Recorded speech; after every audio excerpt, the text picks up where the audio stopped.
ದಿವ್ಸ್ first education ಎಕ್ಸ್ಪೋದಲ್ಲಿ Kalaburagi, Bidar ಮತ್ತು ಯಾದಗಿರಿ ಜಿಲ್ಲೆಯ ವಿದ್ಯಾರ್ಥಿಗಳು ಭಾಗವಹಿಸಿದ್ದಾರೆ ಮತ್ತು ದ್ವಿತೀಯ PUC ಕಾಲೇಜುಗಳ ಪ್ರಾಂಶುಪಾಲರು ಕೂಡ ಭಾಗವಹಿಸಿದ್ದಾರೆ. ಮುಖ್ಯವಾಗಿ ಯಾದಗಿರಿ ಜಿಲ್ಲೆಯಲ್ಲಿ ಶಹಾಪುರದಲ್ಲಿ ಇರತಕ್ಕಂತಹ SB ದರ್ಶನಾಪುರ ಶ್ರೀ ಗುರುಕುಲ ಅಕಾಡೆಮಿ ಕೂಡ ಟಾಪರ್ಸ್ ಗಳನ್ನ ನೀಡಿದೆ, ರಾಜ್ಯಕ್ಕೆ ನೀಡಿದೆ ಮತ್ತು ಬೀದರ್ ಯಾದಗಿರಿ ಜಿಲ್ಲೆಗೂ ಕೂಡ ನೀಡಿದೆ. ಈ ಒಂದು ಕಾಲೇಜಿನ ಪ್ರಾಂಶುಪಾಲರಾದಂತಹ ಡಾಕ್ಟರ್ ಶಿವರಾಜ್ ಅವರು ನಮ್ಮೊಂದಿಗಿದ್ದಾರೆ.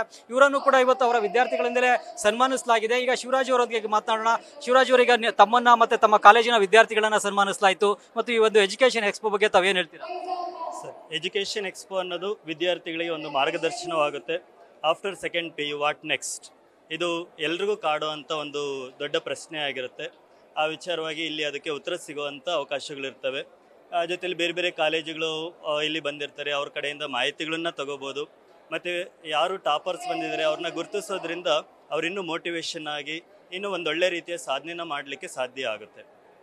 ನಿಮ್ಮ ಕಾಲೇಜಿಂದ ಕೂಡ ಇಬ್ಬರು ವಿದ್ಯಾರ್ಥಿಗಳು ಟಾಪರ್ಸ್ ಆಗಿದ್ರು. ಈಗ ಅವ್ರ ಮುಂದೆ ಏನ್ ಮಾಡಬೇಕು ಅನ್ಕೊಂಡಿದ್ದಾರೆ, ಅವ್ರಿಗೆ ಇಲ್ಲಿ ಯಾವ ರೀತಿಯಾದಂತಹ ಮಾಹಿತಿ ಸಿಕ್ತು? ಮತ್ತೆ ಇನ್ನು ನಿಮ್ಮ ದ್ವಿತೀಯ PUC ಇಂದಲೂ ಕೂಡ ಸಾಕಷ್ಟು ಸಂಖ್ಯೆಯಲ್ಲಿ ವಿದ್ಯಾರ್ಥಿಗಳು ಪಾಸ್ ಆಗಿದ್ರು, 100ಕ್ಕಿಂತ ಹೆಚ್ಚಿನ ಸಂಖ್ಯೆಯಲ್ಲಿ ಪಾಸ್ ಆಗಿದ್ರು. ಅವ್ರಿಗೆಲ್ಲ ಯಾವ ರೀತಿಯಾದಂತಹ ಮಾಹಿತಿ ಸಿಗ್ತಾ ಇದೆ ಇಲ್ಲಿ ವಿದ್ಯಾರ್ಥಿಗಳಿಗೆ ಲೈಕ್ ನಮ್ಮಲ್ಲಿ ಟಾಪರ್ಸ್ ಏನು ಬಂದಿದ್ದಾರೆ ಅವರು ಮೆಡಿಕಲ್ ಮತ್ತು ಇಂಜಿನಿಯರಿಂಗ್ ಮಾಡಬೇಕು ಅನ್ನೋ ಉದ್ದೇಶ ಹೊಂದಿದ್ದಾರೆ. ಈಗ ಕಾಂಪಿಟೇಟಿವ್ ಎಕ್ಸಾಮ್ಗೆ ಪ್ರಿಪೇರ್ ಆಗ್ತಾ ಇದ್ದಾರೆ. ನಿಮ್ಗೆಲ್ರಿಗೂ ಗೊತ್ತಿರೋ ಹಾಗೆ CET ಮೊನ್ನೆ ಎಕ್ಸಾಮ್ ಮುಗಿದಿದೆ, ಎಲ್ಲರೂ ಚೆನ್ನಾಗಿ ಮಾಡಿದ್ದಾರೆ. ನೀಟ್ ಎಕ್ಸಾಮ್ಗೆ ಪ್ರಿಪೇರ್ ಆಗ್ತಾ ಇದ್ದಾರೆ. ಅವರ ಭವಿಷ್ಯ ಚೆನ್ನಾಗಿರಲಿ ಅಂತೇಳಿ ಆಶಿಸ್ತೀವಿ.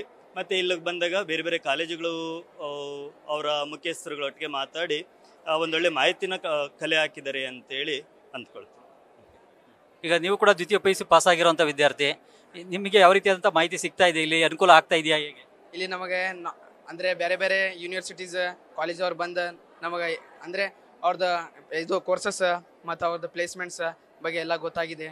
ಮತ್ತು ಮುಂದೆ ಏನು ಮಾಡಬೇಕು ಅಂದು ಎಲ್ಲ ನಾಲೆಜ್ ಸಿಗ್ತಾ ಇದೆ ಅಂತೇಳಿ ತೊಗೊಂಡಿರಿ ಸರ್. ಮೇಡಮ್, ಈ ಒಂದು ಎಜುಕೇಷನ್ ಎಕ್ಸ್ಪೋ ಬಗ್ಗೆ ತಾವೇನು ಹೇಳ್ತೀರಾ, ಹೇಗೆ? Thank you so much, sir. You are providing for such a kind of good platform. So students, they will get know that what they have to do in their future. Thank you so much. Sir, ನಮ್ಮ ಕಾಲೇಜಿಂದ ಒಳ್ಳೆ ಪರ್ಸೆಂಟೇಜನ್ನು ತೆಗೆದಿದ್ದಂಥ ವಿದ್ಯಾರ್ಥಿಗಳಿಗೆ ಅಭಿನಂದನೆಗಳು ಸಲ್ಲಿಸ್ತೀನಿ. ಆ ಒಂದು ಟಾಪರ್ಸ್ಗೆ ಈ ಜ್ಞಾನ ಸಂಗಮ ಒಂದು ಕಾರ್ಯಕ್ರಮದಲ್ಲಿ ತಾವು ಸನ್ಮಾನ ಮಾಡಿದ್ದೀರಿ, ಅದಕ್ಕೂ ಕೂಡ ತಮಗೆಲ್ಲರಿಗೂ ಧನ್ಯವಾದಗಳು ಸರ್. ಈ ಒಂದು ಎಜುಕೇಷನ್ ಎಕ್ಸ್ಪೋ ಬಗ್ಗೆ ತಾವೇನು ಹೇಳ್ತೀರಾ? ನಿಮ್ಮ ವಿದ್ಯಾರ್ಥಿಗಳಿಗೆ ಇಲ್ಲಿ ಬೇರೆ ಬೇರೆ ಯೂನಿವರ್ಸಿಟಿಗಳಿಂದೆಲ್ಲ ಮಾಹಿತಿ ಸಿಗ್ತಾ ಇದೆ. ಈಗ ಹೈಯರ್ ಎಜುಕೇಷನ್ ಎಲ್ಲಿ ಮಾಡಬೇಕು, ಹೇಗೆ ಮಾಡಬೇಕು ಅನ್ನೋದ್ರ ಬಗ್ಗೆ. ಸರ್, ಇದು ಚೆನ್ನಾಗಿದೆ. ನಿಮ್ಮ ಪ್ಲಾಟ್ಫಾರ್ಮ್ ಇದೆಲ್ಲ ನೀವು ಹೇಗೆ ಇಲ್ಲಿ ಒಂದು ಕಲ್ಯಾಣ ಕರ್ನಾಟಕ ರೀಜನಲ್ಲಿ ಈಗ ಮಾಡಬೇಕು ಅಂತ ಅಂದ್ಕೊಂಡಿದ್ರೆ, ಆ್ಯಕ್ಚುಲಿ ಇಲ್ಲಿ ಭಾಳಷ್ಟು ಜನಕ್ಕೆ ಒಂದು ಮಾಹಿತಿ ಕೊರತೆ ಇದೆ. ಸೊ ಇದು ಒಂದು ಚೆನ್ನಾಗಿ ಅಂತ ನನಗೆ ಅಭಿಪ್ರಾಯ.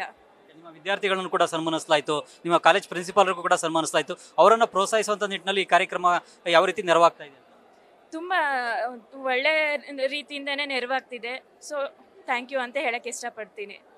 ಇಲ್ಲಿ ತಾವು ನೋಡ್ಬೋದು, ಮುಖ್ಯವಾಗಿ ಇಲ್ಲಿಗ ಒಂದು SB ದರ್ಶನಾಪುರ ಶ್ರೀ ಗುರುಕುಲ ಅಕಾಡೆಮಿಯಿಂದ ಟಾಪರ್ಸ್ ಆಗಿರ್ತಕ್ಕಂಥ ವಿದ್ಯಾರ್ಥಿಗಳಿದ್ದಾರೆ, ಸಫಾ ಮತ್ತು ಸುಪ್ರಿಯಾ ಅಂತೇಳಿ. ಇವರೊಂದಿಗೂ ಕೂಡ ಈಗ ಮಾತನಾಡೋಣ. ಸುಪ್ರಿಯವರೀಗ ನಿಮಗೆ ಇಲ್ಲಿ ಸನ್ಮಾನವನ್ನು ಮಾಡಲಾಯಿತು, ಗೌರವಿಸಲಾಯಿತು. ಇದರಿಂದ ನಿಮ್ಗೆ ಯಾವ ರೀತಿಯಾಗಿ ಪ್ರೋತ್ಸಾಹ ಸಿಗ್ತಾ ಇದೆ? ಮತ್ತು ಈ ಒಂದು ಎಜುಕೇಷನ್ ಎಕ್ಸ್ಪೋದಲ್ಲಿ ಈ ಹೈಯರ್ ಎಜುಕೇಷನ್ ಮಾಡಲಿಕ್ಕೆ ಏನೇನು ಮಾಹಿತಿ ಸಿಗ್ತಾ ಇದೆ, ಏನೇನು ಮಾಹಿತಿ ತಗೊಂಡ್ರಿ ಇಲ್ಲಿ? ಇಲ್ಲಿ ಎಲ್ಲ ಕಾಲೇಜ್ ಅವರೆಲ್ಲ ಇನ್ಫಾರ್ಮೇಷನ್ ಕೊಡ್ತಿದ್ದಾರೆ. ನನ್ನ ಇಂಟ್ರೆಸ್ಟ್ ಇದ್ದಿದ್ದು ಮೆಡಿಕಲ್ನಲ್ಲಿ. ಸೊ ಮೆಡಿಕಲ್ ಯಾವ್ದಾದ್ರು ರಿಲೇಟೆಡ್ ಕಾಲೇಜಸ್ ಇದೆ ಅದರಲ್ಲೆಲ್ಲ ಹೋಗಿ ಇನ್ಫಾರ್ಮೇಷನ್ ತೊಗೊಂಡೆ. ಅವರೆಲ್ಲ ಇನ್ಫಾರ್ಮೇಷನ್ ಕೊಟ್ಟರು. And firstly I thank for this news first channel because who have attended here for me, and finally for news first channel I thank. And I ಈಗ 10th pass ಆಗಿರೋ ಹುಡುಗರಿಗೆ ಗುರುಕುಲಕ್ಕೆ ಬಂದು ಅಟೆಂಡ್ ಆಗ್ರಿ ಅಂತ ಹೇಳ್ತೀನಿ, ಅಲ್ಲಿ ಅಡ್ಮಿಷನ್ ತಗೋ ಅಂತ ಹೇಳ್ತೀನಿ. ಬಿಕಾಸ್ ಈ ಕಾಲೇಜ್ನಲ್ಲಿ ಓದಿ ಇವ್ರೇನು ಸೆಕೆಂಡ್ ಇಯರ್ ಬಂದು ನಮ್ಮ ಹತ್ರ ಕಾಲೇಜನ್ನು ನಡ್ಸೋಕೆ ಪ್ರಯತ್ನ ಪಟ್ಟರು. ನಾವೀಗ ಟಾಪರ್ ಆಗಿ ಇಲ್ಲಿ ಬಂದಿದ್ವಿ ಅಂದರೆ ಅವ್ರದ್ದು ಪ್ರಯತ್ನ ಜಾಸ್ತಿ ಇದೆ ನಮ್ಗಿಂತ ಅವ್ರ ಪ್ರಯತ್ನ. ಸೊ ಹುಡುಗರಿಗೆಲ್ಲ ಬಂದು ಗುರುಕುಲದಲ್ಲಿ ಅಡ್ಮಿಷನ್ ತಗೋಕೆ ನಾನು ಹೇಳ್ತೀನಿ. Thank you for news first channel. ಮತ್ತೊಬ್ಬ ಟಾಪರ್ ವಿದ್ಯಾರ್ಥಿನಿ ಸಫಾ ಅವರು ಇದ್ದಾರೆ. ಈಗ ನಿಮಗೆ ಈ ಒಂದು ಎಜುಕೇಷನ್ ಎಕ್ಸ್ಪೋದಿಂದ ಯಾವ ರೀತಿ ಅಂತ ಮಾಹಿತಿ ಸಿಕ್ಕಿದೆ ಈಗ ಹೈಯರ್ ಎಜುಕೇಷನ್ ಅನ್ನ ಪಡೆಯಲಿಕ್ಕೆ? It was very helpful for me because now I am getting to know what are next opportunities for me. And basically I was going for medical course, but now they are saying many trending courses like BPT, BOT, and that is so helpful. And I thank this course and this expo very much. ವಿದ್ಯಾರ್ಥಿಗಳ ಪೋಷಕರು ಕೂಡ ಇದ್ದಾರೆ, ಅವರೊಂದಿಗೂ ಕೂಡ ಮಾತಾಡೋಣ. Madam, ಈಗ education ಎಕ್ಸ್ಪೋದಿಂದ ವಿದ್ಯಾರ್ಥಿಗಳಿಗೆ ಯಾವ ರೀತಿಯಾಗಿ ಮಾಹಿತಿ ಸಿಗ್ತಾ ಇದೆ, ಯಾವ ರೀತಿ ಅನುಕೂಲ ಆಗ್ತಾ ಇದೆ, ತಾವೇನು ಹೇಳ್ತೀರಾ? ತುಂಬ ಚೆನ್ನಾಗಿ ಮಾಹಿತಿ ಸಿಕ್ಕಿದೆ. ಇದರಿಂದ ನಮಗೂ ಮಕ್ಕಳಿಗೆ ಮತ್ತು ನಮಗೆ ಪೇರೆಂಟ್ಸ್ ತುಂಬ ಯೂಸ್ಫುಲ್ ಆಗಿದೆ. ಹಾಗಾಗಿ ಟಿವಿನಿಂದ ಇವ್ರಿಗೆ ಚಾನ್ಸ್ ಇರುತ್ತೆ. ಥ್ಯಾಂಕ್ ಯು ಹೇಳಕ್ಕೆ ಇಷ್ಟಪಡ್ತಿದ್ದೀನಿ. ಇದು ಮುಖ್ಯವಾಗಿ ಈ ಒಂದು ಗುರುಕುಲ ಅಕಾಡೆಮಿ ಶಹಾಪುರದ SP ದರ್ಶನಾಪುರ PU ಕಾಲೇಜಿನ ವಿದ್ಯಾರ್ಥಿಗಳ ಮಾತುಗಳು ಮತ್ತು ಪ್ರಾಂಶುಪಾಲರ ಮಾತುಗಳು, ಪೋಷಕರು ಕೂಡ ಬಂದಿದ್ದಾರೆ. ಹೆಚ್ಚಿನ ಸಂಖ್ಯೆಯಲ್ಲಿ ಶಹಾಪುರದಿಂದ ಕಲಬುರಗಿಗೆ ಬಂದು ಇವರೆಲ್ಲರೂ ಕೂಡ ಈ ಒಂದು ಎಜುಕೇಷನ್ ಎಕ್ಸ್ಪೋದಲ್ಲಿ ಭಾಗಿಯಾಗಿದ್ದಾರೆ. ಎಲ್ಲರಲ್ಲೂ ಕೂಡ ಉತ್ಸಾಹ ಹುಮ್ಮಸ್ಸು ಇದೆ. ಇಲ್ಲಿ ಕೂಡ ತಾವು ನೋಡ್ಬೋದು, ಎಲ್ಲರೂ ಕೂಡ ಥಮ್ಸಪ್ ಮಾಡ್ತಾ ಇದ್ದಾರೆ. ಈ ಒಂದು ಎಜುಕೇಷನ್ ಎಕ್ಸ್ಪೋದಲ್ಲಿ ಭಾಗವಹಿಸಿದ್ದು ಇವರೆಲ್ಲರಿಗೂ ಕೂಡ ಸಾಕಷ್ಟು ಖುಷಿಯನ್ನು ಕೊಟ್ಟಿರ್ತಕ್ಕಂಥದ್ದು ಇವರ ಮಾತುಗಳಲ್ಲೇ ವ್ಯಕ್ತವಾಗ್ತಾ ಇದೆ. ಸುಮಾರು 100 ಕಿಲೋಮೀಟರ್ ದೂರದಿಂದ ಕಲಬುರಗಿವರೆಗೂ ಕೂಡ ಬಂದು ಈ ಎಜುಕೇಷನ್ ಎಕ್ಸ್ಪೋದಲ್ಲಿ ಇವರೆಲ್ಲರೂ ಕೂಡ ಭಾಗವಹಿಸಿದ್ದಾರೆ.